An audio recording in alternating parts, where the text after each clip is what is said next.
Okay, so welcome everyone. Today we will be continuing our journey with mudras.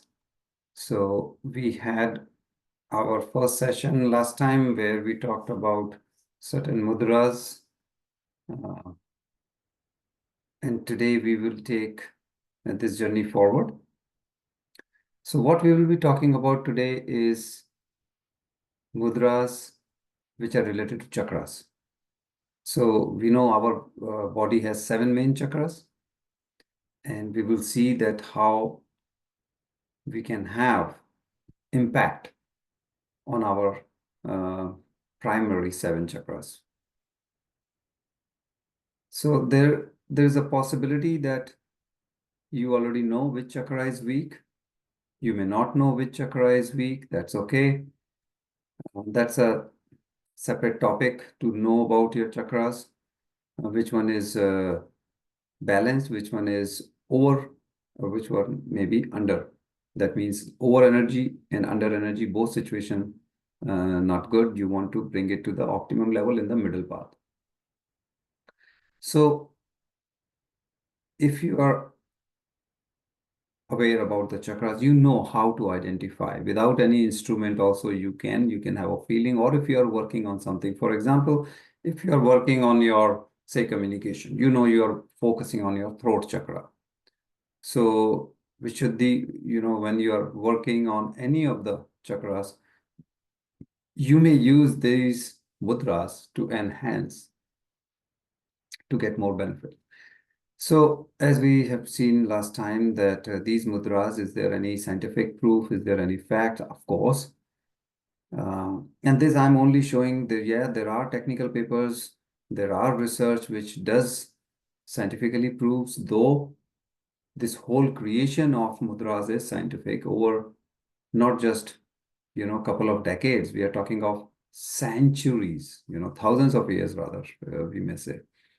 Because this has come from our masters over, generations and generations of research.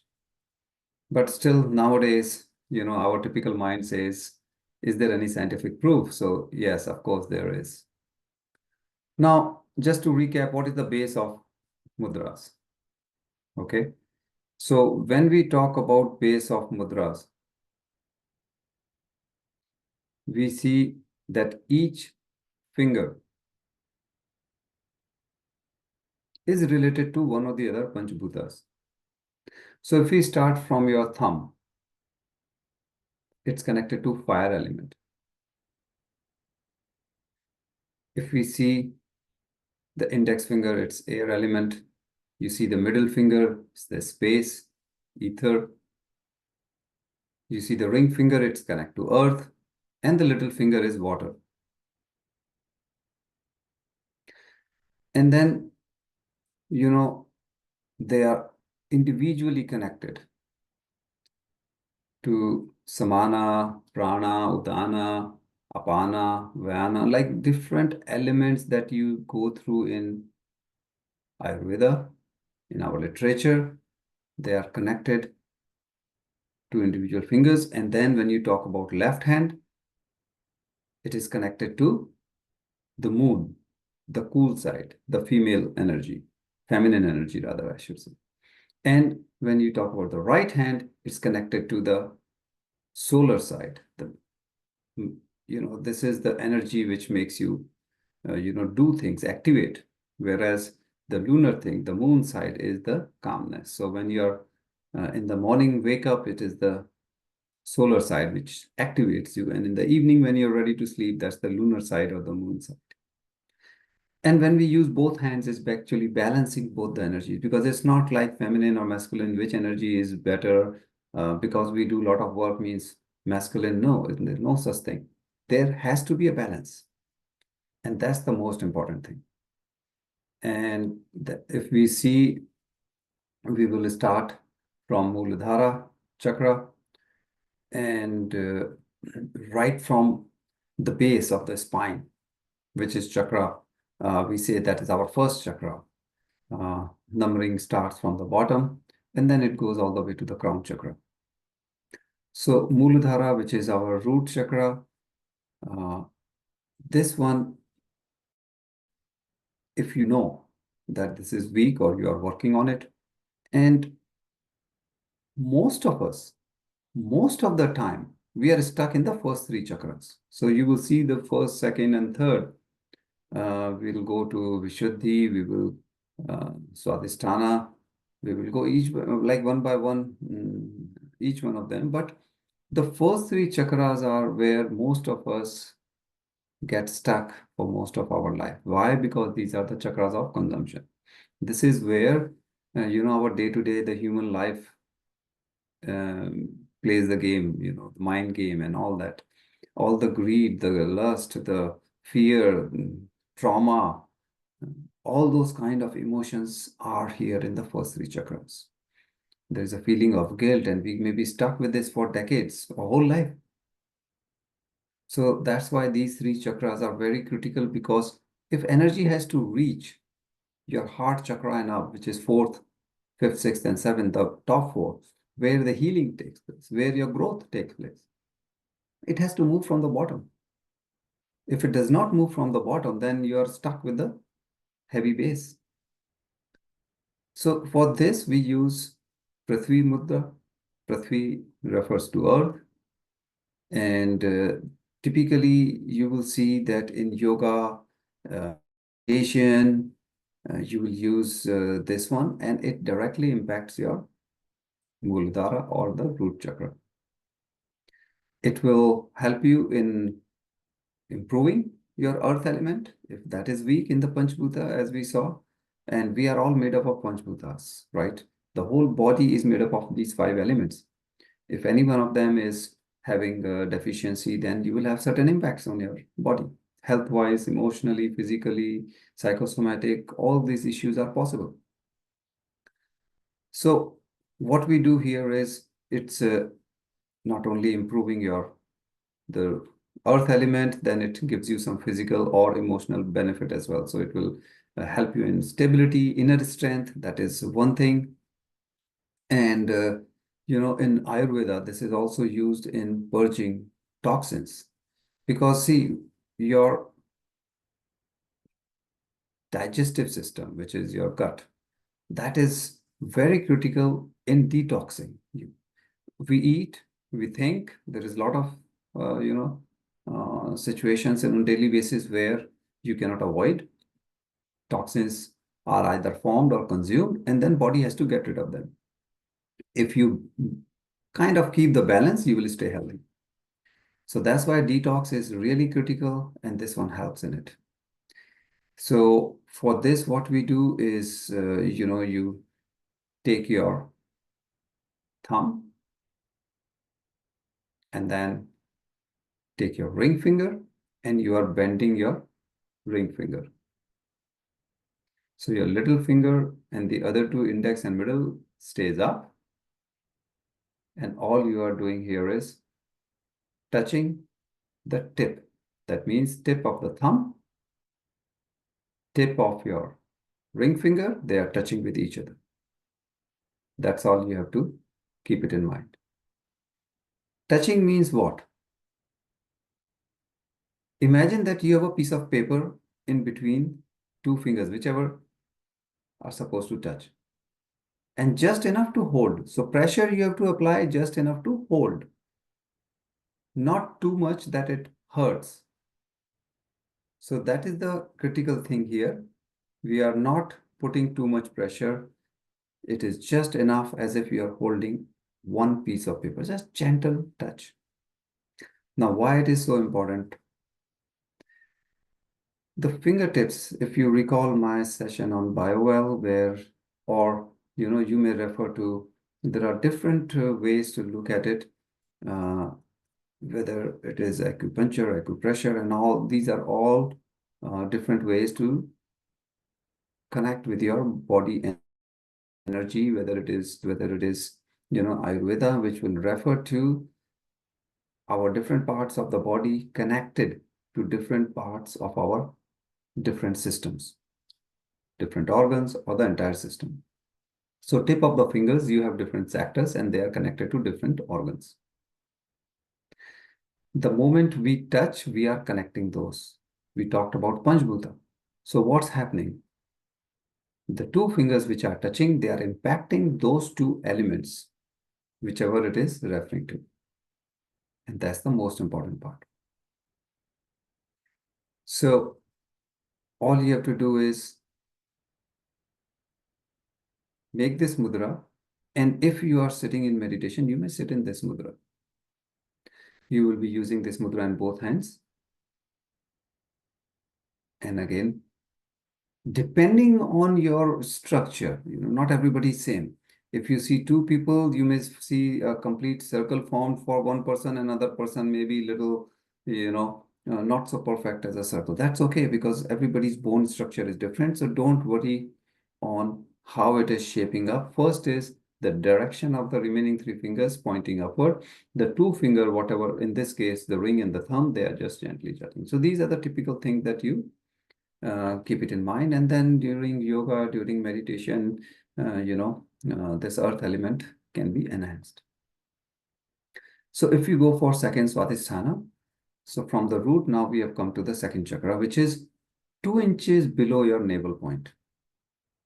So bottom of the spine was root, come up, 2 inches below your navel is the second, which is Swadhisthana, or the sacral chakra. Now, here the mudra is Varun.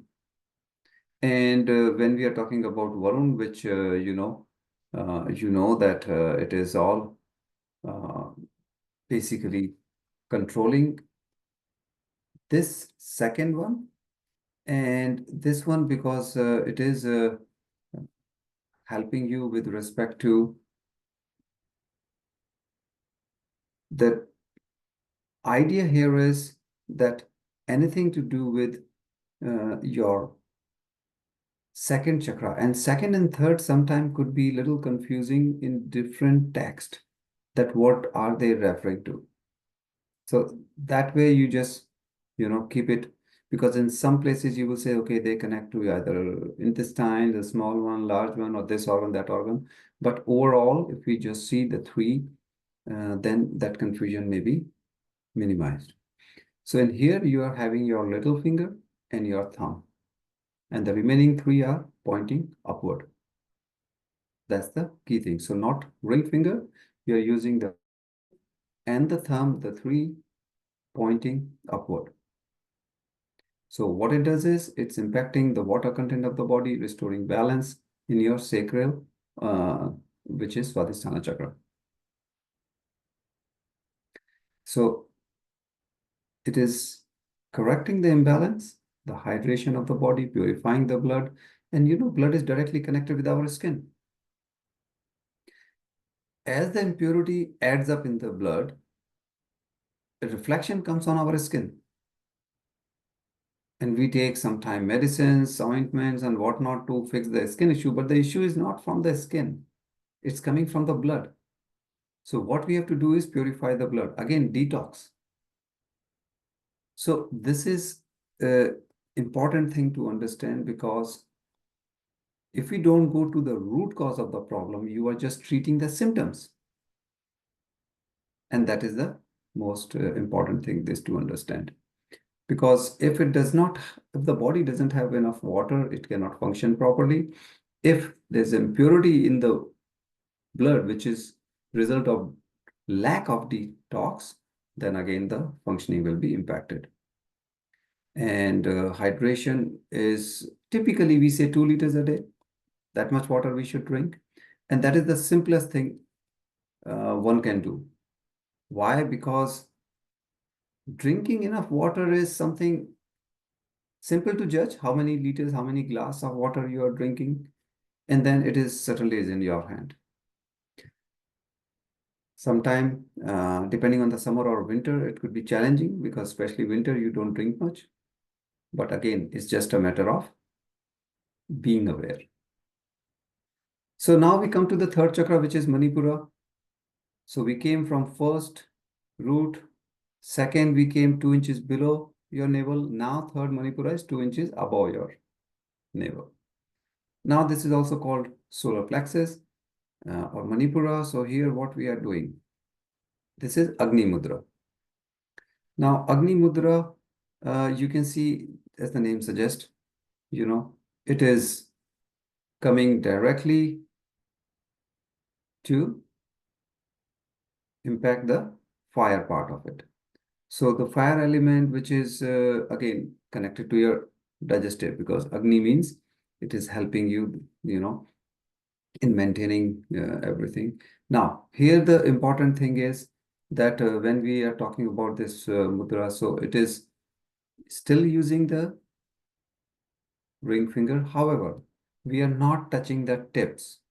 You are bending and then the thumb is going over the ring finger. That is the difference. So before we were just tip of the ring, tip of the thumb. Now the ring finger bends and thumb goes over the ring finger. That is the difference. And in this one, the fire element, which is the heat, that means directly impacting your digestion. Now, digestion is linked with all kind of issues in our body. And if digestion is good, not only you get good absorption of all the ingredients, you may eat organic food, healthy food, but you may still not get the benefit if digestion is not proper, because body has to absorb, then only it can benefit you. And if digestion is not proper, it hits your skin, because again there will be toxins or lack of certain elements. It will hit your psychosomatic or emotional side, like self-esteem, self-confidence. So it's not just physical, but mental, emotional support also you get with these different mudras. And again, if we see uh, the Vayu and this one, as we were talking about, the Anahata, this is now the heart chakra. We have come to now from third, we have gone to the fourth. And this one, you have overcome the first three, the bottom three, right? And once we have overcome the first three, that means now we are in the healing mode. Now we are in the mode where the consumption, the first three you have overcome, and now you are healing yourself. So in this, what we are doing is basically supporting your uh, heart chakra, which is holding your index finger and then into the base of your thumb. So sometime, it may not be clear. So that's why you are just holding it and bringing your thumb over that. It removes excess air blocked in the body. And again, skin, knee pain, and other things. The name itself is clear. So this is where you impact your heart chakra. Coming to Vishuddha, which is your throat chakra, which is fifth chakra. This is where the Akash Mudra comes into play. And Akash Mudra, where what you are doing is tip of your middle finger to tip of your thumb, and rest of the fingers are straight. So you are just bending of your middle finger, touching it with your thumb, and the remaining. Now, as you can see, as I was mentioning, the other fingers, like in my case, my ring finger is not parallel to the other two. Little bit it is bending because of the structure. So don't worry about that. This is what I meant by, different people may have slightly different structure and the orientation of the remaining fingers. Some may be able to keep all three straight. Some one or two fingers may not be parallel, but that's okay. You start, and then wherever the body takes, it will take you. Again, it is just the tip, remember? So just like you are holding a piece of paper, no pressure, gentle touch. That's the key thing. So the three, let it be. your middle, and the thumb is what we are referring here. And this one is again, it will help your throat chakra. This also helps in the calcium specifically, and it manages a lot of issues because calcium is linked with bones. So, your jaws, uh, in fact, linked with the blood pressure and consciousness, intuition, those kind of impacts you may see with this. But if you are working on your communication in general, if you're working on your throat chakra, then this mudra can certainly help you. And if you go for, your pineal gland, third eye chakra, then the mudra that we will be using here is Hakini. And this mudra you may have seen, like, many famous people, like even Elon Musk, you may find them, sitting like this. So even if they are sitting, their hand, will be exactly in this mudra, intentionally or intentionally. You may find many people, sitting in this mudra. Just like, you are standing and talking to someone, and some people will be just having this. So these simple gestures do connect to your body. And because this is directly your third eye, you can only imagine how much impact it can make. And this connects you. Third eye is our antenna to the universe, antenna to the world, to the higher self. And hence it connects you with the higher self, means my inner self to the higher self. This is the key thing where your intuition, of course, is directly connected. Your prana is directly connected. Your consciousness is directly connected. So if you are struggling that you cannot focus anywhere, uh, overthinking is so common in most of us, then this one will help you in concentrate or enhance your creativity.